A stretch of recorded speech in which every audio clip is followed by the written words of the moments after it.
ગુજરાત બહાર પણ જે ગુજરાતી વિષય ઓપ્શનલ સાથે જે આ પરીક્ષાની તૈયારી કરી રહ્યા છે સનદી સેવા માટે, તો એના માટે પણ આ લેક્ચર, આ વ્યાખ્યાનો ખૂબ મહત્વના બની રહ્યા છે. જે આપણી આ વિદ્યા સંસ્થા સાથે જોડાયેલા નથી એવા મિત્રો પણ આની લિંક માંગી રહ્યા છે, કારણ કે એના માટે પણ આ લેક્ચર્સ છે એક મહત્વની પૂરક સંદર્ભ સામગ્રી બનવાની છે. સોની સાહેબ આપની વચ્ચે ઉપસ્થિત છે. મધ્યકાલીન ગુજરાતી સાહિત્યની બીજી મહત્વની કૃતિ અખે ગીતા, એના વિશે વાત કરશે. સાહેબને એના વિશે વાત કરવા માટે આમંત્રિત કરું છું. અખે ગીતા વિશે વાત શરૂ કરીએ એની પહેલાં મારે મધ્યકાલીન સાહિત્ય વિશે એક વાત કરવાની છે, કારણ કે મધ્યકાલીન સાહિત્ય વિશેની આપણા મન પરની જે છાપ છે વ્યાપક રીતે, એ કેવી છાપ છે અને એને કારણે કેવું નુકસાન આપણને થતું હોય છે, એની થોડીક વાર વાત કરીને આપણે આગળ ચાલીશું. સામાન્યપણે હવે તો પરિસ્થિતિ થોડીક સુધરી હશે. સામાન્યપણે એવું થતું હોય છે કે જેટલું આપણને અર્વાચીન સાહિત્યમાં રસ પડે છે એટલું આપણને મધ્યકાલીન સાહિત્યમાં કેમ નથી પડતું. આપણે સાહિત્યના વિદ્યાર્થીઓ હોવા છતાં આપણે કંઈક વાંચવાનું આવે તો આપણે અર્વાચીન કૃતિને પસંદ કરીએ છીએ, આપણે મધ્યકાલીન કૃતિને પાછળ મૂકીએ છીએ. કરીએ તો ખરા. આપણે મધ્યકાલીન સાહિત્ય ભણવાનું આવે ત્યારે બીજા પ્રેમાનંદ જેવા કવિઓની તરફ આપણે વળીએ છીએ, આપણે અખા તરફ કેમ નથી વળતા? એવું શું છે કે જેને કારણે મધ્યકાલીન સાહિત્ય આપણે માટે જરાક અડખામણું તો નહીં પણ જરા ઓછા રસનો વિષય બનતું રહ્યું છે ઘણા વખતથી? એને માટે બે પરિબળો જવાબદાર છે. એક તો મધ્યકાલીન સાહિત્ય, મધ્યકાલીન કવિઓ, એના વિશે આપણા મનમાં એક ખોટી છાપ ઊભી થઈ છે. એક છાપ ઊભી કરનાર તો આપણા બહુ મોટા સારા ઇતિહાસકાર અને મોટા સર્જક કનૈયાલાલ મુનશી છે. એમણે કહ્યું કે મધ્યકાલીન સાહિત્ય આ જીવનની વાત નથી કરતું પણ પરલોકની વાત કરે છે, અને આખો એ મૃત્યુનો સંદેશ આપનારો કવિ છે. જીવનનું કચેરિયું કરી નાખ્યું છે, એમાં એને રસ છે. આ એક મુદ્દો ઊભો થયો. બીજું એ કે એમાં હું મને બાદ કરીને નથી કરતો, ગુજરાતી સાહિત્યના અધ્યાપકોએ પણ મધ્યકાલીન સાહિત્યને જેટલું થોડુંક શુષ્ક હોય એને વધારે શુષ્ક બનાવવામાં એમનો પણ થોડો ફાળો છે. એમાં હું મારો પણ સમાવેશ અત્યારે નથી કરતો, હું કરી શકું. તો આપણે જોઈએ કે મધ્યકાલીન સાહિત્યમાં રસ પડે એવું શું છે જેથી આપણે અખા સુધી જઈ શકીએ, કારણ કે અખો વધારે અઘરો કવિ છે. ઉમાશંકરે સરસ કામ કરી આપ્યું ત્યારે પણ એમણે કહ્યું કે આવો સૂકો કવિ મારા 3 વર્ષ સુધી મારા ચિત્તનો કબજો લેશે એવું ધારેલું નહીં. સૂકો કવિ અખાને કહ્યું. આપણે શું કર્યું છે કે મધ્યકાલીન સાહિત્યના જે કવિઓ છે એ કવિઓને સંતો, ભજનીકો, દાર્શનિકો, જ્ઞાન માર્ગીઓ, ભક્તિ માર્ગીઓ, એથી આગળ એમને કશે જોયા જ નથી. એમની પાસે જે માર્મિક કવિતા છે એ માર્મિક કવિતાને ઉપાડીને આપણી સામે મૂકનાર ઓછા રહ્યા આપણી સામે. એટલે હું ત્યાંથી શરૂ કરું છું કે મધ્યકાલીન સાહિત્યમાં રસ પડે એવું શું છે, કારણ કે મધ્યકાલીન સાહિત્યના પ્રેમ રક્ષણા ભક્તિની વાત હોય કે જ્ઞાન માર્ગની વાત હોય, એ લોકો પોતે ચિંતકો કે સંતો કે ફિલોસોફર્સ નથી, એ લોકો કવિઓ છે. એમને જો કવિ તરીકે નહીં સ્વીકારીએ તો મધ્યકાલીન સાહિત્યમાં આપણને રસ નહીં પડે. આપણે થોડા દ્રષ્ટાંતોથી શરૂ કરીશું. આપણે નરસિંહથી શરૂ કરીએ. જો નરસિંહને બરાબર સમજીશું નહીં તો અખા સુધી પહોંચી શકાશે નહીં. અખા સુધી પહોંચવાનો મોટો માર્ગ નરસિંહ છે. હવે તમે જો કે નરસિંહ શું કરે છે, એણે પણ પંચમહાભૂતોની વાત કરી, એમણે પણ વેદ તો એમ બધે સ્મૃતિ શ્રુતિ શાખ કનક કુંડલ વિશે ભેદનો, એ બધું એક જ છે એમ કહેનાર માણસ એ માત્ર ચિંતક નથી, એ માત્ર ફિલોસોફર નથી. એ શું કરે છે તમે જુઓ. પવન તું, પાણી તું, ભૂમિ તું, ભૂધરા, ત્યાં સુધી બરાબર છે. ત્યાં સુધી એને પંચમહાભૂતોના કેટલીક, પછીની કડી જુઓ તમે, પછીનું ચરણ એ ચરણ ચૂકી જાઓ તો તમે નરસિંહની કવિતા સુધી નહીં જઈ શકો. પવન તું, પાણી તું, ભૂમિ તું, ભૂધરા, વૃક્ષ થઈ ફૂલી રહ્યો આકાશ. જે ચિત્ર કર્યું એણે, આકાશ કેનવાસ છે અને તમે કલ્પી જુઓ કે વૃક્ષ તો એને છોડમાંથી વૃક્ષ થતાં વાર લાગે છે ને, એણે કહ્યું જાણે કે વૃક્ષને ઉગતું તમે જો જોઈ શકતા હો, વૃક્ષ થઈ ફૂલી રહ્યો આકાશ. એટલે એણે શું કર્યું કે જે અમૂર્ત ઈશ્વર હતો, જે અમૂર્ત પરમ તત્વ હતું, એ અમૂર્ત પરમ તત્વને મૂર્ત કર્યું. જે અમૂર્તને અમૂર્ત જ રાખે એ ફિલોસોફર છે, એ ચિંતક છે, પણ જે અમૂર્તને મૂર્ત કરી શકે એ કવિ છે, એટલે નરસિંહ કવિ છે. એટલે આ બધા આજે આપણને અલબત્ત એની પહેલાં આજે શંકર વેદાંત વગેરે જે થયું કે પ્રેમ રક્ષણા ભક્તિ ચૈતન્ય મહાપ્રભુનું જે એ નર્યા ભક્ત હતા એમણે જે કર્યું એ આખી પરંપરા, એ પરંપરા આ લોકોએ આત્મસાત કરી હતી. આપણે નરસિંહને કરતાલ વગાડનાર અને ઠેર ઠેર જઈને ભજન ગાનાર કવિ તરીકે એને માન્યો, પણ એમણે જે 12 વર્ષ તપ કર્યું તે તપ શેનું કર્યું? જે માણસ એમ લખી શકે વેદ તો એમ વધે, શ્રુતિ શ્રુતિ શાખ દે, તે એણે કંઈ વાંચ્યું હશે ને, એણે જયદેવને વાંચ્યો હતો, એની ભાષામાં દેખાય છે. એટલે આ જે તપ છે તે વિદ્યા તપ પણ હતું. એ લોકો વિદ્યા તપસ્વીઓ પણ હતા. આપણે અર્વાચીન કવિઓ જ વિદગ્ધ છે એમ નહીં, મધ્યકાળના કવિઓ પણ જે ઉત્તમ કવિઓ છે તે વિદગ્ધ હતા. પ્રેમાનંદ પણ વિદગ્ધતા છે, એમને બધું હવામાંથી નથી આવ્યું. તો નરસિંહમાં આ છે. અખો શું કરે છે? અખાની વાત તો આપણે અખી ગીતા વખતે કરીશું, પણ અખો શું કરે છે? માયાના સ્વરૂપની વાત તો આગળ ચિંતકોએ કરી હતી કે આપણે જે જીવ છે એને શિવ સુધી પહોંચાડવામાં કે પરમ તત્વ સુધી પહોંચાડવામાં કોઈ નડતું હોય તો એ માયા છે. માયાને કારણે, માયાનો પટ વચ્ચે આવી જાય છે, એને કારણે આપણે અટવાઈ જઈએ છીએ અને પરમ તત્વ સુધી પહોંચી શકતા નથી. અખો શું કરે છે? અખો દ્રષ્ટાંતોનો કવિ છે, અલંકારોનો કવિ છે. ભલે એ સૂકો ગણાતો હોય, એટલા બધા અલંકારો છે. દ્રષ્ટાંત અલંકાર તો ઇવન આખી ગીતામાં પણ છે, માત્ર છપ્પામાં છે એમ નહીં. અખો એક જ પંક્તિ કહે છે કે આપણને માયા કેવી રીતે ભરમાવે છે. એક જ પંક્તિ હું એની બોલું છું. અખા માયા કરે ફજેત, માયા આપણી ફજેતી કરે છે, આપણને ખોટા રસ્તે વાળે છે. અખા માયા કરે ફજેત, ખાતા ખાંડ ને ચાવે રેત. આપણને એમ કે ખાંડ ખાઈએ છીએ, પણ ચાવીએ ત્યારે ખબર પડી જાય તો રેતી હતી. તો આ જે રીતે વાત મૂકી એણે, આ જે અદ્ભુત રીતે વાત મૂકી, એને કારણે જ અખો પણ કવિ છે. ભલે એ કહેતો હોય કે જ્ઞાનીને કવિતા એટલે કવિ ન ગણેશ, એને સતત કહ્યું છે હું કવિ નથી, હું કવિ નથી.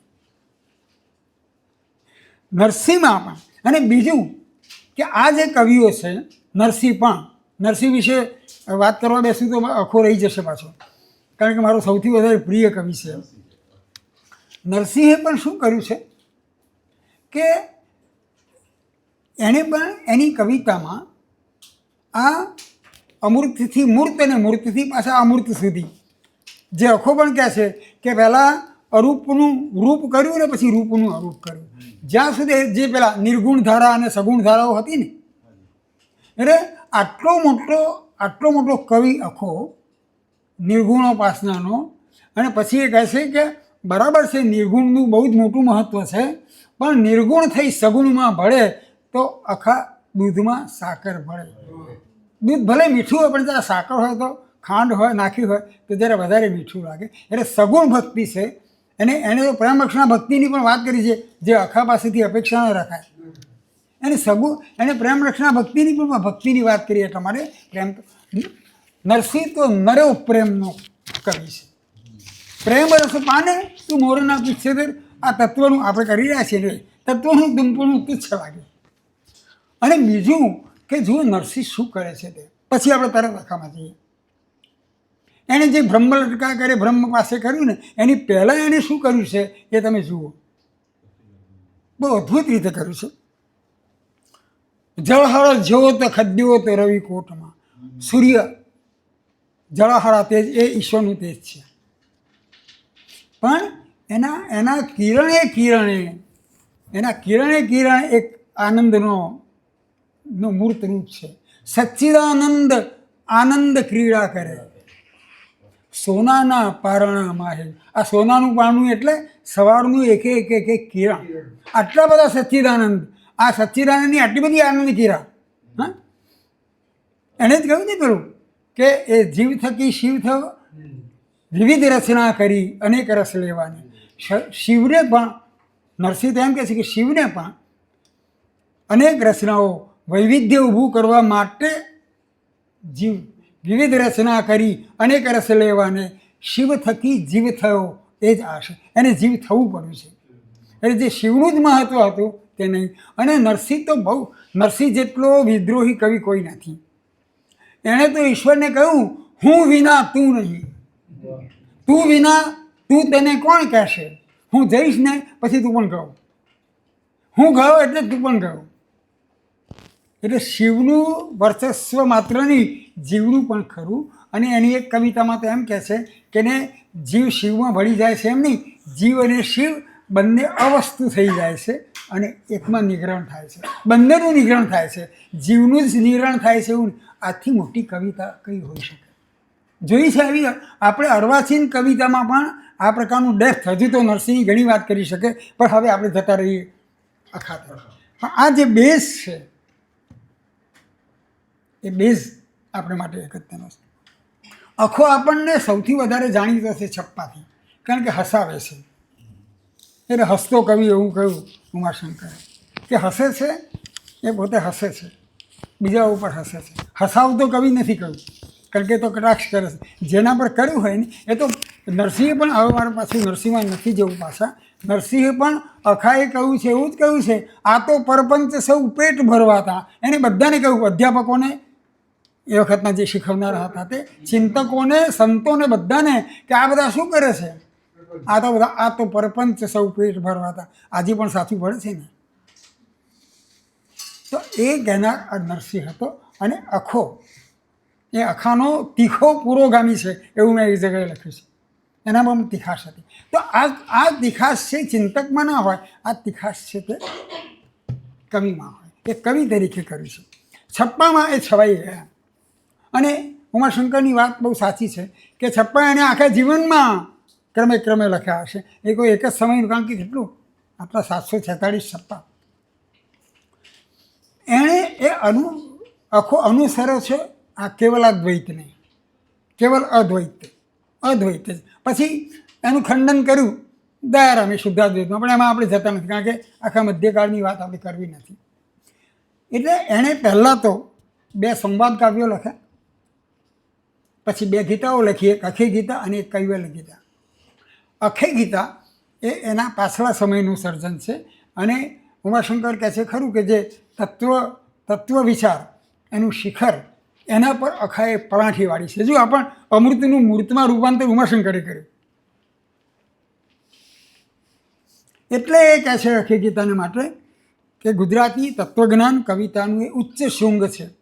પણ બીજી બહુ મહત્ત્વની વાત જે કરી, જેની વાત આપણે અત્યારે કરી રહ્યા છીએ, આપણો મૂળ થીસીસ એ છે કે અખામાં, નરસિંહમાં, મધ્યકાળમાં કવિતા હતી, અત્યંત માર્મિક, અત્યંત ઊંડાણવાળી કવિતા હતી.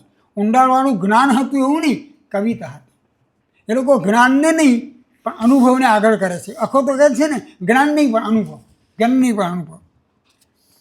એટલે ઉમાશંકરે કહ્યું પછી કે ભગવદ્ ગીતા અને અખે ગીતા એ બંને કેવા ગ્રંથો છે? કાવ્ય અને તત્વજ્ઞાનનું આસ્વાદ્ય મિશ્રણ છે. માત્ર તત્વજ્ઞાન નથી, કવિતા પણ છે. અર્જુન એટલે તો સંવાદ પસંદ કરો ને, પછી તો કેટલા બધા સંવાદ. કેમ અર્જુને સંવાદ પસંદ કર્યો? અને પછી કેમ હિન્દ સ્વરાજમાં સંવાદ પસંદ કર્યો ગાંધીજીએ? સંવાદનો આ મહિમા છે. સામે સંવાદ થાય. આપણે તો જુઓ ને, આ ભાષણ કરું છું ને તમે સાંભળો છો, ખરેખર સંવાદ થવો જોઈએ. તો એ સંવાદનો એના મૂળમાં હતું. અને એક બીજો સરસ શબ્દ આપ્યો એમણે. અખાએ એક વસ્તુ બહુ એની થીસીસ તરીકે કહી કે જ્ઞાન એ નર્યું જ્ઞાન નથી, એ આત્મસૂઝ છે. એટલે જ્ઞાન તો છે આત્મસૂઝ, અને એટલે એક શબ્દ આપ્યો એણે. એટલે હું થોડાક શબ્દો કહીશ જે અઘરા દેખાય છે પણ ખરેખર કેવા આપણા સુધી પહોંચે એવા છે. અપરોક્ષાનુભૂતિ, જેને સુરેશ જોશી બોલતા હોય એવું લાગે. પરોક્ષ નહીં એવી અનુભૂતિ એટલે પ્રત્યક્ષ. એને પ્રત્યક્ષાનુભૂતિ નહીં કહ્યું, અપરોક્ષાનુભૂતિ. એટલે પરોક્ષ એટલે પેલું તત્વચિંતન. એને તત્વચિંતન ભલે હોય પણ એમાંથી ખરેખર જવું છે. એટલે પરમ તત્વ સુધી જવા માટે, એટલે આખા જવા માટે કે કોઈ પણ આપણા એટલે કે શું કહીશું કે કોઈ પણ સંત માટે કે કોઈ પણ ભક્ત માટે પરમ તત્વ સુધી જવા માટે માત્ર માયા જ નથી નડતી, જ્ઞાન પણ નડે છે. જ્ઞાન ખરું પણ જ્ઞાનમાંથી જ્યાં સુધી આ અપરોક્ષાનુભૂતિ નહીં થાય.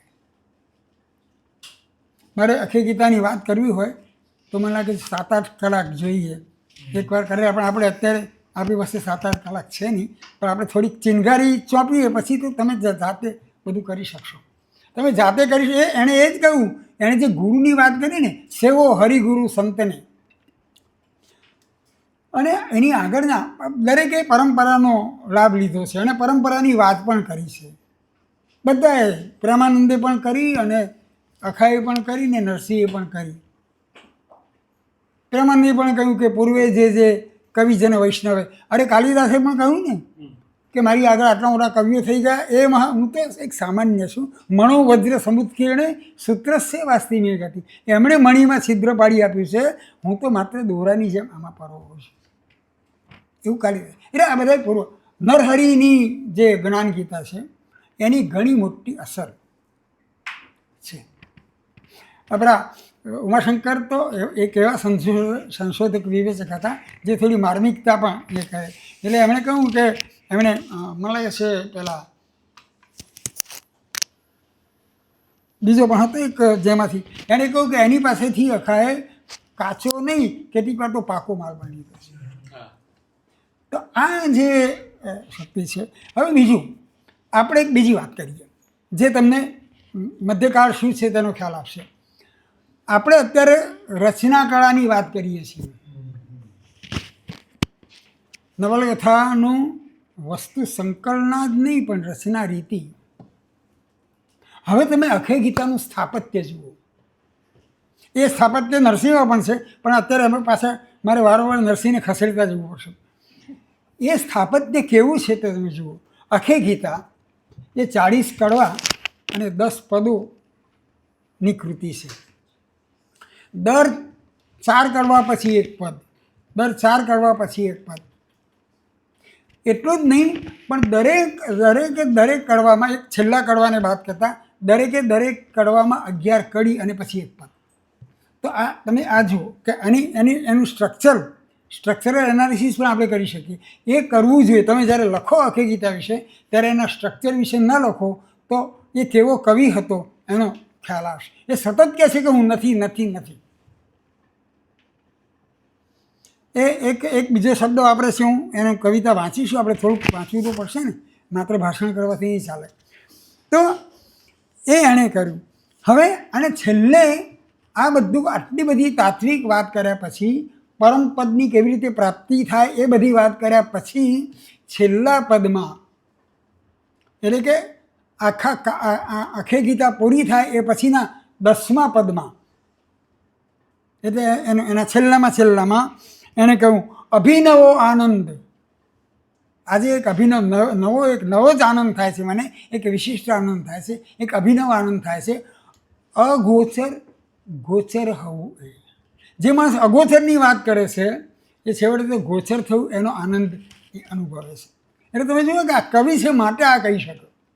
અને મારે ભારે મૂકો છે કે કવિ તરીકેની માર્મિકતા છે એમનામાં, કવિ તરીકેની આવી દ્રષ્ટિ છે. જ્ઞાની કરતાં ભલે કહેતા હોય પણ જ્ઞાની કરતાં કવિ વધારે છે અને એમને સ્ટ્રક્ચરનો પણ ખ્યાલ છે, કારણ કે એમણે બધું વાંચ્યું છે. આપણે બધાએ બધું નથી વાંચ્યું પણ મધ્યકાળના મોટા કવિઓએ ઘણું બધું વાંચેલું છે.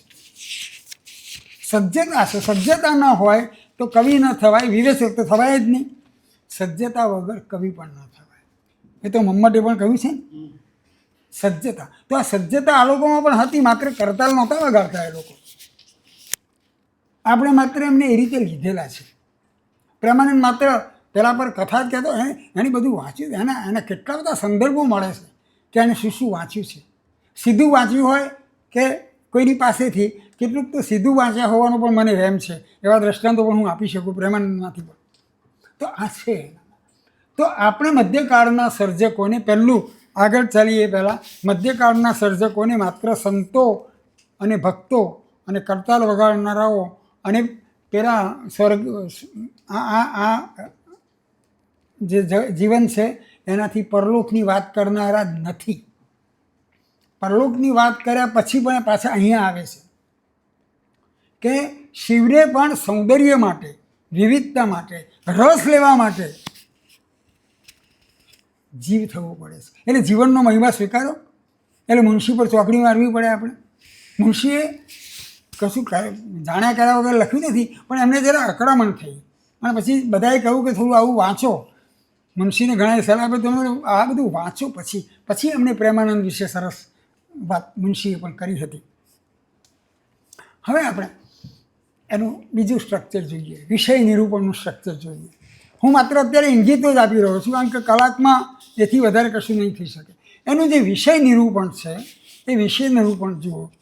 શરૂઆતમાં તો પહેલાંમાં તો એ સ્તુતિ કરે છે, હું થોડા પંક્તિઓ પછી વાંચીશ. પછી એ એક બીજું જે કરવું છે એમાં જે સામાન્ય રીતે થતું હોય છે કે કવિઓ એમ કહેતા હોય છે કે અમારે તો આગળ જે કવિઓ થઈ ગયા એમાંથી હું આટલું લઈને આગળ ચાલું છું, પણ એને જરા જુદી રીતે ઘટાડ્યું છે. પછી માયાની વાત કરી. આની જુઓ કેવા ક્રમે ત્યારે વસ્તુ સંકલના કેવી છે જુઓ તમે. વસ્તુ સંકલના છે હકીકતમાં. પહેલાં માયાનો પ્રભાવ બતાવ્યો, પછી એની શક્તિ બતાવી. એમાંથી છૂટવું હોય તો એમ કહીને બીજા મુદ્દા પર આવે છે, પરબ્રહ્મની આરાધના કરવા તરફ. હું માત્ર કેટલું સીધું વાંચી જાઉં છું કે એને શરૂઆતના 4 કે 8 કડવા સુધી આ માયાની વાત કરી, માયાના પ્રભાવની વાત કરી, અને પછી બીજા 8 કડવામાં અને વચ્ચેના પદોમાં એને આ ભક્તિનો મહિમા, એમાં પ્રેમ રક્ષણા ભક્તિની વાત પણ આવે છે. અને પછી સ્થિત પ્રજ્ઞસ્ય કા ભાષા, એ સ્થિત પ્રજ્ઞની વાત, એને માટે એ જીવન મુક્ત શબ્દ વાપરે છે. જીવન મુક્ત એટલે પેલો ગીતાનો સ્થિત પ્રજ્ઞ. આખી ગીતા છે આ ગીતાની પરંપરાની કવિતા છે, માટે એ ગીતા છે. ગીતાની જે પરંપરા છે, જેમ ઉમાશંકરે કહ્યું કે તત્વજ્ઞાનને આવી રીતે રસાર્દ્ર કરીને મૂકવું. કેમ બીજા બધા ગ્રંથો યાદ નથી આપણને તત્વચિંતનના, અને ગીતા જ કેમ આપણને યાદ છે? તો એનું કારણ એ છે કે એમાં આ પ્રકારની રસાળતા અને આસ્વાદ્યતા છે. અને આસ્વાદ્યતા ક્યારે આવે? મૂર્ત હોય. કશું મૂર્ત ના હોય તો આસ્વાદ્યતા લાવવાનું કોઈ પ્લેટફોર્મ નથી. એ એની ભૂમિ છે, એ ભૂમિ પર જ થઈ શકે. તો એ પછી શું કરે છે? સ્થિત પ્રજ્ઞની વાત કર્યા પછી એ પરબ્રહ્મપદ કેવી રીતે પ્રાપ્ત થાય વગેરે વગેરેની વાત કરે છે. અને એની વચ્ચે જ્ઞાનમાર્ગી કવિ છે ને, એની વચ્ચે શૂન્યવાદીઓનું ખંડન કરે છે.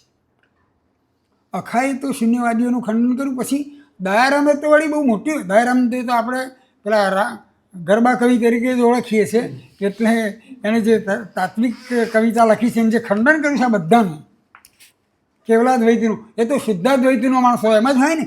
દયારામ શુદ્ધાદ્વૈતનો માણસ ના હોય તો બીજું કોણ હોય? પણ હા, એ કરે છે. એટલે બીજા મતોમાં શું મુશ્કેલીઓ છે એ બતાવી છે. અને પછી એક વસ્તુ છે કે આ બધાને જો તમારે પરબ્રહ્મને પામવો હોય તો ગુરુ સેવન, ગુરુ તરફ જવું પડે. અને ગુરુ અને સંત, અને અલ્ટિમેટલી તો હરિ. સેવો હરિ ગુરુ સંતને. એટલે હરિને, ગુરુને, સંતને એમ નહીં, આ બધું એકાકાર છે. પછી છેવટે પણ કોઈની પાસેથી કંઈક જાણવું પડે છે, ગુરુ પાસેથી રસ્તો મેળવવો પડે છે. હું થોડી પંક્તિઓ પછી વાંચીશ. અને પછી ગુરુ સેવનનો મહિમા. એ ગુરુ સેવનનો મહિમા તો ગીતામાંથી પણ કેટલું એણે લીધું છે, જે હું અહીંયા વાંચતો નથી. હવે આટલી વાત કર્યા પછી, સોરી વચ્ચે જાય એકાદ મિનિટ, ના ખોલીશ.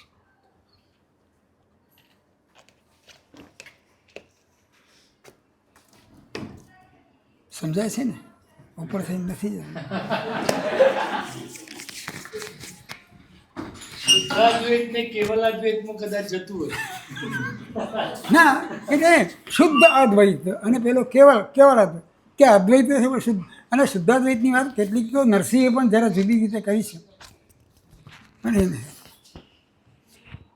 હવે જુઓ આ માણસનું જે સ્ટ્રક્ચર છે તે અહીંયા પણ પહેલી પંક્તિથી આખા આપણા બધે જ ગણપતિની સ્તુતિ એ ગણપતિથી આપણે આરંભ કરીએ છીએ.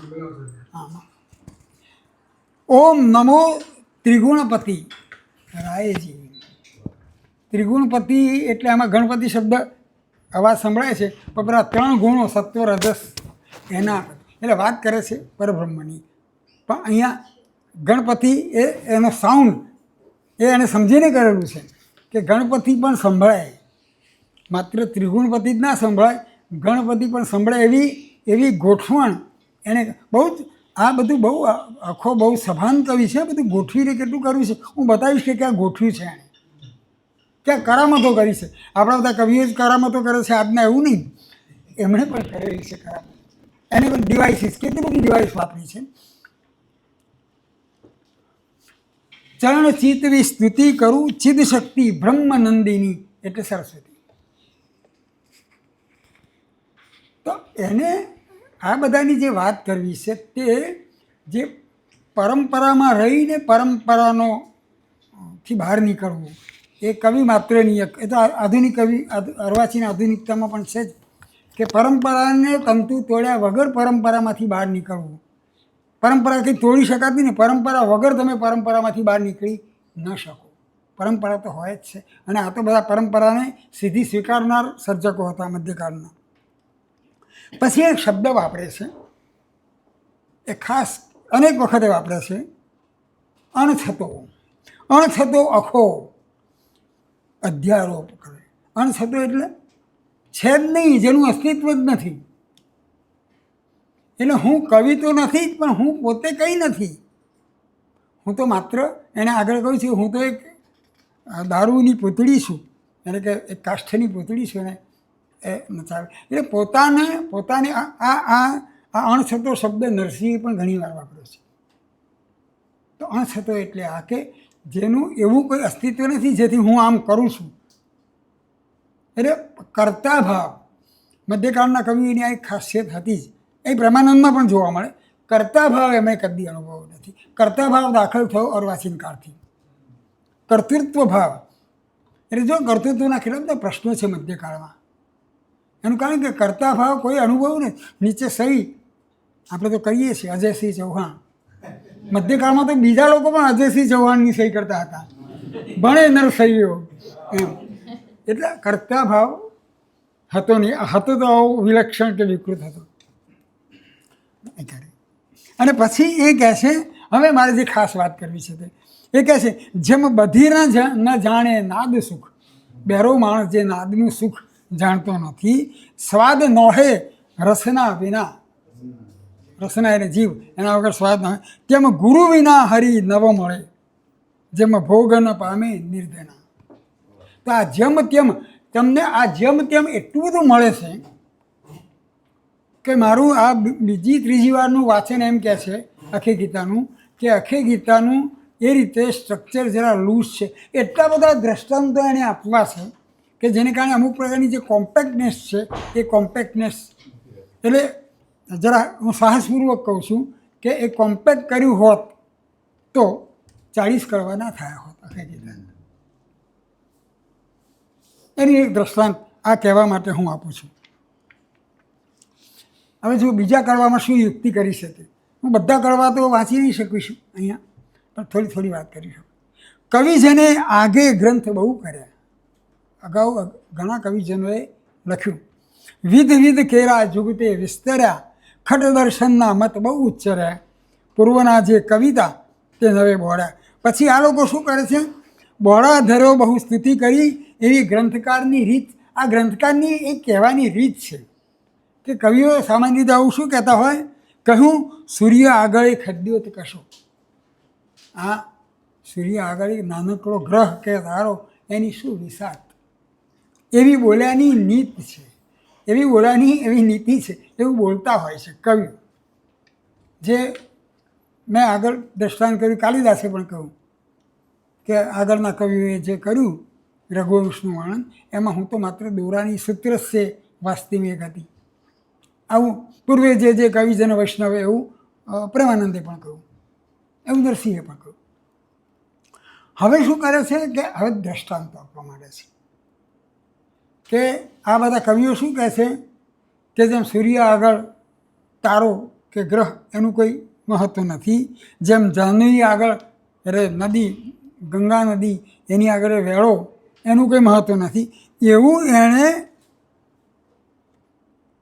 6 થી 7 કડીમાં આ દ્રષ્ટાંતો આપ્યા, સરખામણી કરી. પારિજાતક પાછળ અરણી, પારિજાતક અરણી શું કરવાની? એણે ગ્રંથ પહેલાં એવું જણાવ્યું, અમો મગણ જગણ નથી જાણતા, તુજ ચોકને જળ જમકવો લહ્યા વિનાથી આણતા. એમ ગલિતપણે ગરુઆ થયા. આમ ખોટી રીતે બધા ખોટું પોતાનું નમ્રતાનું ગૌરવ બધાએ ધારણ કર્યું, પણ કહે છે હું તો કવિ જ નથી, હું એટલું કહીશ તવું જો કવિતા જાણું નથી, હું કવિ નથી જાણતો. એટલે પેલો અણછતો અખો એનો અહીંયા મળશે. તો એમ થાય કે જો એને એમ જ કહેવું હતું અખાને, મને આ કડવા વિશે પ્રશ્ન એ થાય કે અખાને એટલું જ કહેવું હતું કે ભાઈ બધા કવિઓએ આવું બધું કહ્યું છે પણ હું તો કવિ, તો તમારે એક જ દ્રષ્ટાંતથી ચાલ્યું હોત. પણ આ તો દ્રષ્ટાંત વીર છે અખો, એટલે થોડુંક કવિએ થોડુંક ચલાવે ને, થોડું લાંબુ પણ કરે ને. આપણે આછાન 10 કાવ્યો કેટલા લાંબા હોય છે, તો એવું હોય ને થોડું આમાં પણ. તો એ એમણે કહ્યું. હવે જંત એટલે મનુષ્ય, આપણા બળવંતરાય ઠાકોર પર જંતુ, તો કાં જંતુ માણહા. તો જંતે ન જાણ્યો જેણે નિજ આત્મા, ભટક્યો ભમ્યા માયા સાથમાં, એમ કરીને એને માયાની વાત એ કરી.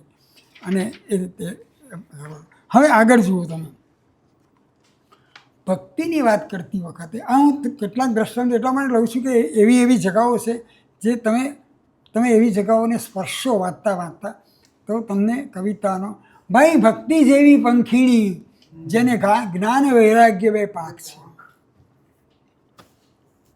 જ્ઞાન અને વૈરાગ્ય જેને પાંખ છે એવી ભક્તિ, જ્ઞાન અને વૈરાગ્યની પાંખોથી ભક્તિ નામની પંખીણી આગળ વધે છે કે ઉડી શકે છે. ચિદાકાશ, તો ચિદાકાશ શબ્દ વાપરે છે ને, ચિત્ત આકાશ, આ ચિત્તનું આકાશ. આ ના હોય તો બીજું આકાશ શું કરવાનું છે, એમનો મત એવો છે. ચિદ આકાશમાં તેજ ઉડે જે સદગુરુ રૂપીની આંખ છે, એની આંખ સદગુરુ છે. એટલે ગુરુ કોઈની પાસેથી જાણવું, કોઈની પાસેથી એમ, આ પરંપરા છે, ગુરુ પરંપરા. આપણે ત્યાં ગુરુ પરંપરા એવી હતી કે મોટાભાગનું જ્ઞાન એમની પાસેથી આપણને મળતું હતું. એટલે એણે બધું કહ્યું કે ઉપનિષદે આમ કહ્યું છે, ફલાણાએ આમ કહ્યું છે, ઠીકાણે એમ કહ્યું છે, પણ અલ્ટિમેટલી તો જે આત્મા છે એ આત્માને કેટલા વાગે થોડી વાત હા છે ને, ઓહ તો ઘણી વાત કરી શકીશું આપણે. વળી કહું ભક્તિ વિશેષજી, 11મા કડવામાં કહે છે, તેહને દેખે હરિવીણા શેષજી, પેખે સગડો હરિના વેશજી. હરિના બધા વેશને પેખે ઓળખે, હરિની આજુબાજુનું જે જગત એને ઓળખવા માટેની જે કંઈ છે તે ઓળખે છે. તે જન કેનો ન કરે, એ કોઈની પણ ઉપેક્ષા કરતો નથી. ઉવેખે નહીં કોઈને, એ તો આત્મા વિલસી રહ્યા, જેને ભાગવત ગાયે ગીતા ઉપદેશ દે જે ગાય. આગળ રેફરન્સ આપે છે દરેક કવિ આવા પાછળના રેફરન્સ, આજે જ રેફરન્સ આપીએ છીએ એવું નહીં, તે વખતે પણ પૂર્વ સંદર્ભો આ લોકો આપતા હતા. ભક્ત તે જે એમ જાણે, જાણીને હૃદયા ધરે, સ્વામી મારો રહો સઘળે, ઈશ્વર અહર્નિશ ચિંતન એ કરે. એમ એણે ભક્તિની વાત કરી છે. અને પછી ચોથા પદ જે બહુ જાણીતું થયેલું છે, એ ચોથા પદમાં અમુક પ્રકારની જે આનંદથી જે 10મા પદમાં કર્યો એવો એક બીજો આનંદ એમણે ચોથા પદમાં વ્યક્ત કર્યો છે. એટલે હું ચોથા પદની પંક્તિઓ, અકલ કલા ખેલે નર જ્ઞાની. જે જ્ઞાની માણસ છે તે અકળ એવી કલાનો નિખેરે છે. જે કળા તો નથી, અકળ શબ્દ આ બધાએ વાપરે છે, નરસિંહ સુદ્ધાએ વાપરે છે, કે જે અકળ છે, જે કળો ન જાય. અને નરસિંહે પણ કહ્યું કે જે અકળ છે, અકળ અવિનાશી એ સકળ વ્યાપી રહો. આના કરતાં મોટો કવિ છે નરસિંહ. અકળ અવિનાશી એ સકળ વ્યાપી રહો. એ અકળ સકળનો પ્રાસની જે લીલા છે, માર્મિક લીલા, એ નરસિંહમાં છે તેવી આ બીજા કવિઓમાં નથી. તો અકળ જે કળી શકાતું નથી, એને જે કળી શકે એની કલા એ ખરો જ્ઞાની. રાજુ આ ઘણું શું કહીશું, કોમ્પ્લેક્સ થયું. આ થોડી કોમ્પ્લેક્સ વાત થઈ, વધારે સંકુલ વાત કરી. સંકુલ વાત એ કરી કે જે અકળ છે, એક અકળની કળા પણ જે નિરખી શકે તે ખરો જ્ઞાની છે. જે અંદર પ્રવેશી શકે, જે આરપાર નીકળી શકે, અને તરત જ કહે છે કે આરપાર નીકળવું હોય તો ગુરુ. એ ગુરુનો મહિમા બહુ કર્યો છે આમાં. આ ખરેખર તો ગુરુ ગીતા જ છે એક રીતે આખામાં. દરેક કડવાના અંતમાં સેવો હરિગુદ ગુરુ સંતને, કે સેવ્યા હરિગુરુ સંતને, એમ જાણો હરિગુરુ સંતને, એવું એ રિપીટ થયા જ કરે છે. એ ચરણ રિપીટ કર્યા કરે છે. તો અહીંયા પણ એ છે. એટલે આ સરસ છે આ ગીત. અકલ કલા ખેલે નર જ્ઞાની, જૈસે હી નાવ હરે ફરે બહુ દિશા, ધ્રુવ તારે પર રહેતી નિશાની. જો દ્રષ્ટાંત આપ્યું તરત કે નાવ ભલે આમ તેમ ફરતી હોય, ગમે તે 10 દિશામાં જતી હોય, પણ એનું ધ્યાન ધ્રુવ તરફ છે. આ તો જાણીતું છે, ધ્રુવ તરફ ધ્યાન છે. એટલે કે છે આ અકલ કલા એટલે આ ચારે બાજુ ફરી હોય, પણ એ કરતી વખતે, ચારે બાજુ ધ્યાન રાખતી વખતે મુખ્ય કેન્દ્ર પેલો ધ્રુવ તારક છે, મુખ્ય કેન્દ્ર ઈશ્વર છે. કેવલાદ્વૈત છે એટલે આવી વાત તો એમાં આવવાની છે. હવે હું જરા ઝડપથી આગળ જાઉં, પછી પાછી થોડીક વાત કરવાની છે.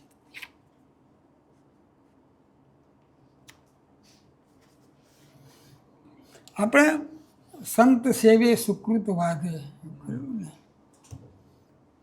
એના મૂળ ક્યાં છે? એટલે આમાંથી જ દીધું છે એમ નહીં, પણ જુઓ, હરિજન અળગા કરી રખે ગણો. હરિ અને હરિજન શબ્દ અહીં વાપર્યો છે, એટલે ભક્ત. હરિજન એટલે ભક્ત. હરિ એટલે કે ઈશ્વર, અને હરિજન એટલે ભક્ત. હરિ એટલે શિવ, અને હરિજન એટલે જીવ. હરિજન અળગા કરી રખે ગણો, સંત સેવ્યા તેણે સ્વામી સેવ્યા. ગુરુ ગોવિંદ દોણું ખડે, પાછળથી પણ વાત જે અમે કરી એ પણ, કે સંત જેણે સેવ્યા એને સ્વામી સુધી પહોંચવાનો રસ્તો આ છે. ગુરુ શું કરે છે? માયાની ઓળખ કરાવે છે, અને પછી પરબ્રહ્મની ઓળખ. એ ઓળખ જે ઓળખાવે, તમારી સાથે ચાલે એમ નહીં, તમને માર્ગદર્શન કરે તે ગુરુ. એ ગુરુ એટલે માર્ગદર્શક. ગુરુ એટલે તમારી સાથે આંગળી પકડીને ચાલે એવો પેલો શું કહેવાય કે પેલો ભૂમિયો નથી. એ દર્શક છે, માર્ગદર્શક છે. એટલે કહે છે નિર્ગુણ બ્રહ્મ સગુણ સંત જાણવા. નિર્ગુણ સગુણને ક્યાં જોડાય?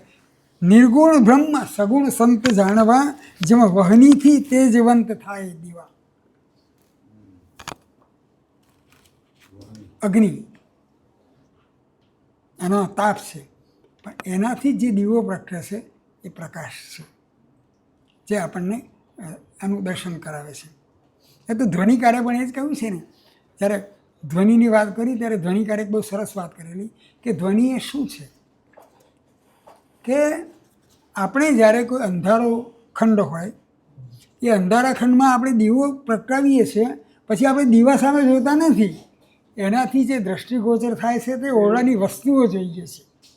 એટલે અભિધા તો આ છે, દીવો પ્રગટાવવો તે, પણ પછી દીવા સામે જોઈ નથી રહેવાનું, તો જ એ ધ્વનિ થાય છે. એવું ધ્વનિકારે કહ્યું તે અહીંયા પણ છે કે વહનીનો જે છે, જેમાં વહનીથી તેજવંત થાય દીવા, હરિજન અળગા કરી રખે ગણો.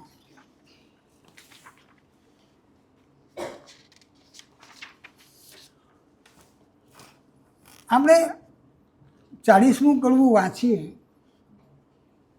એટલે આપણને આપણા આખ્યાનકારો યાદ આવે.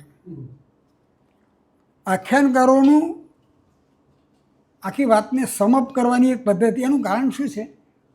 આ લખેલું છાપેલું તો હમણાં આપણી પાસે આવ્યું. પહેલાં તો શ્રુતિ જ હતી.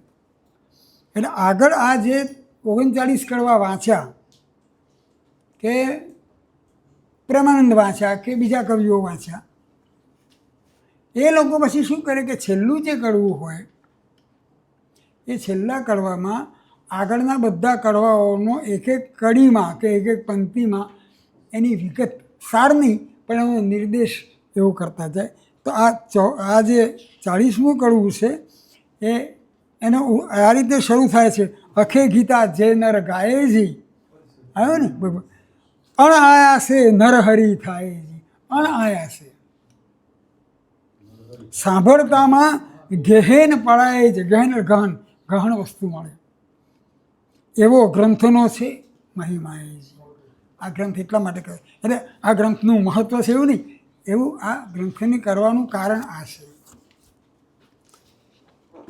ગ્રંથનો મહિમા તે મોટો સાંભળતામાં સદ્ય ફળે. સાંભળતામાં તરત પકડાય. એટલે અઘરું અઘરું નહીં લખવાનું જ્યારે મજાક કરીએ તો.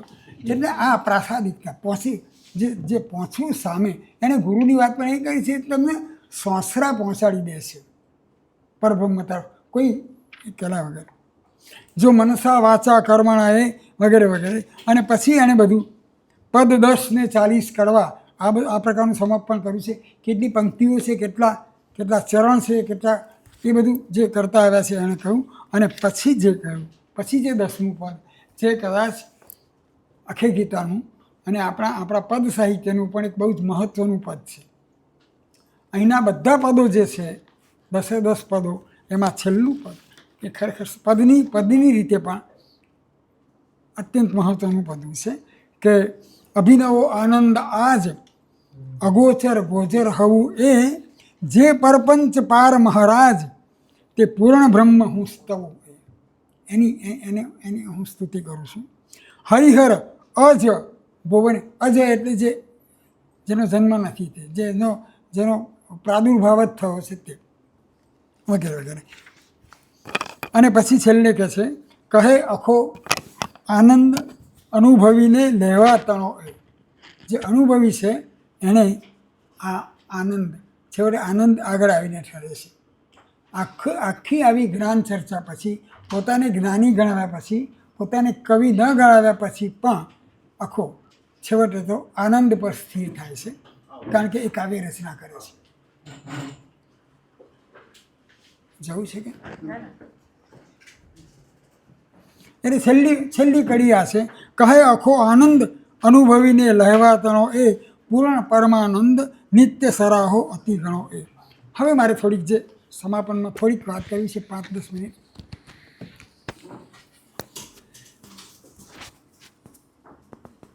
આ તો ચર્ચા કરી. હવે કવિતા તમારે વાંચવાની છે. આપણે જ્યારે અખે ગીતા વાંચીએ પછી બહુ આ સંપાદકોએ બધી બહુ મહેનત કરી છે. પાછળ કડવાઓના સાર આપ્યા છે, પાછળ શબ્દોના અર્થ બધું આપ્યું છે. તોય કેટલાક શબ્દો છટકી જવાના, કેટલુંક નહીં પકડાવાનું.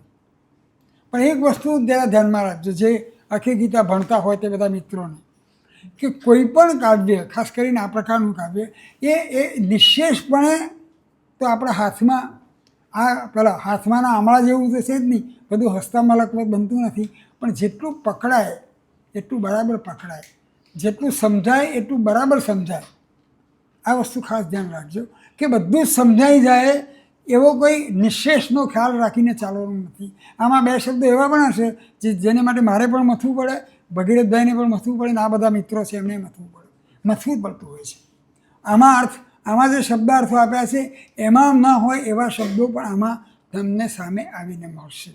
પણ વાંચો ત્યારે તમે આ રીતે કવિતા વાંચો છો એ રીતે તમે વાંચજો. અને જે ન સમજાય ત્યાં અટકી રહેવાને બદલે તમે આગળ જજો. એટલે ગૂંચવાવાનું નથી કવિતા વાંચતી વખતે. અને અખે ગીતાને ભલે જ્ઞાનનો ગ્રંથ છે, બિલકુલ કેવલાદ્વૈતની આ એક શું કહીશું, કેવલાદ્વૈતની વાત કરનારો ગ્રંથ છે. પણ એની પાછળના એની જે દ્રષ્ટિ છે, એની દ્રષ્ટિ બે પ્રકારની છે. કે આ બધું છે એ બરાબર છે, પરબ્રહ્મ છે એ પણ બરાબર છે. એ પરબ્રહ્મ સુધી કેવી રીતે પહોંચવું તે માટે આ ગુરુનો કે સંતનો મહિમા એ એણે કહ્યું. અને બીજું કે આ બધું કહેવા માટે એણે સતત દ્રષ્ટાંતો આપે. આખો દ્રષ્ટાંતોનો કવિ છે. અને એના છપ્પામાં તો જેમ અને તેમ એટલી બધી વખત આવે છે, એવું આમાં પણ તમને મળશે. અત્યંત અનેક દ્રષ્ટાંતો આપીને. અને આજે આપણને એમ લાગે છે થોડા ઓછા દ્રષ્ટાંતો આપ્યા હોત તો સારું. એ આજે આપણને લાગે છે આ આપણા માટે નથી લખ્યું, આ 17મી સદીના વાચકો માટે લખેલું છે. એટલે 17મી સદીના વાચકો માટે તો થોડુંક આવું સ્પષ્ટ કરીને આપો. 17મી સદીના વાચકોને આટલું સ્પષ્ટ કરીને આપ્યું, એ એમના સુધી પહોંચ્યું હશે તો આપણા સુધી કેમ ન પહોંચે આખી ગીતા? એટલે આપણા સુધી પણ પહોંચશે. થોડું છે ને આ કેવલ અદ્વૈત અને શુદ્ધ અદ્વૈત એની વાત થોડી. દયારામ શું કહેતા હતા કે કેવલાદ્વૈતવાળા શું કહે છે કે પરબ્રહ્મ છે એ જ સાચું છે, જીવ છે તે તો માત્ર એમાં ભળી જનાર છે. દયારામ એમ કહે છે કે શુદ્ધ અદ્વૈત એ કે આ પણ હોય અને આ પણ હોય, બંનેનું અસ્તિત્વ હોય, જીવન પણ હોય અને પરબ્રહ્મ પણ હોય, મનુષ્ય પણ એટલે કે જીવ પણ હોય અને શિવ પણ હોય. એ બંનેની એન્ટિટી, એ બંનેનું અસ્તિત્વ એને સ્વીકારવું. નરસિંહે પણ એક તબક્કે તો સ્વીકાર્યું અને કહ્યું ને કે જીવ પણ છે, હું વિના તું નહીં, તું વિના તુંને કોણ કહેશે. એમાં પણ બંનેનું અસ્તિત્વ સ્વીકાર્યું, પણ પછી બંનેનો અંતર્ભાવ કર્યો. નરસિંહ કહે છે વસ્તુરૂપ થાશે રે વસ્તુ પોતે, વસ્તુરૂપ થઈ જાય છે, નથી શિવ રહેતો નથી જીવ રહેતો. પણ દયારામ એમ કહે છે કે ના, શુદ્ધ અદ્વૈત એટલે બંને એકબીજા સાથે સંયોગ પામે છે, પણ એ સંયોગ એક બંનેનું અસ્તિત્વ રાખીને. કારણ કે દયારામ તો એ જ કહે ને, વ્રજ વાળું રે વૈકુંઠ નહીં જાઉં, એવું કહેનારો છે. એટલે એ શુદ્ધ, કેવલ નહીં પણ અદ્વૈત ખરું. નરસિંહમાં મેં નરસિંહ વિશે લખ્યું ત્યારે એ કહ્યું કે નરસિંહમાં અદ્વૈત ભાવ કરતાં સાયુજ્ય ભાવ વધારે છે. એમાં પણ આ છે દયારામથી થોડો નિકટ છે, સાયુજ્ય ભાવ છે. એટલે બંને હોવા છતાં પાછા એક છે. એમની શૃંગારની કવિતામાં એક પંક્તિ છે, આલિંગન એવું દેજો મારા વાલા, સૌ કો જાણે એક જણું. અદ્ભુત આલિંગન, એવું આલિંગન આપજો કે દૂરથી જોનારને એમ થાય કે એક જ જણ છે. આ અદ્વૈત નથી પણ સાયુજ્ય છે. અને એટલે જો આલિંગન એવું. અને નરસિંહની તો જે શૃંગારની કવિતા છે, કોક વખત આપણે એની વાત કરવા માટે મને કહેજો, આવીશું. આજે તો શું અને જે શૃંગારની કવિતા છે એનું જે લેવલ છે ને, એ ખાલી આમ શૃંગાર કવિતા કરી એ નથી. શૃંગારની એક એમ કરતાં કરતાં એ ક્યાં પહોંચે છે.